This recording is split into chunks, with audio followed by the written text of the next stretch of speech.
ইন্ডিয়ার এই হাল কেন? নামাও আস্তে আস্তে চুপ।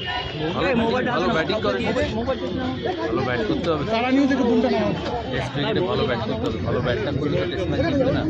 170-180 করলে টেস্ট ম্যাচ জিতবে না, 300-400 করতে হবে।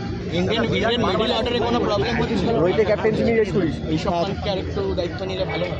সবাইকেই রান করতে হবে, কোনো মানে নট ওয়ান ইন্ডিভিজুয়াল।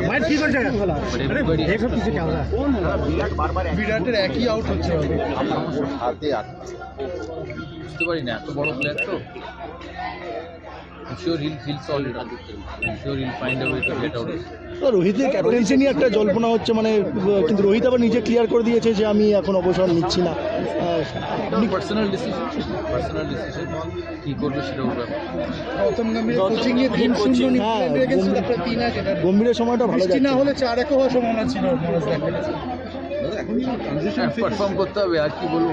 এই যে ঝামেলা চলছে গম্ভীর এবং এর মধ্যে তার মধ্যে রোহিতের মধ্যে শোনা যাচ্ছে না, আমি এসব আমি এত দূরে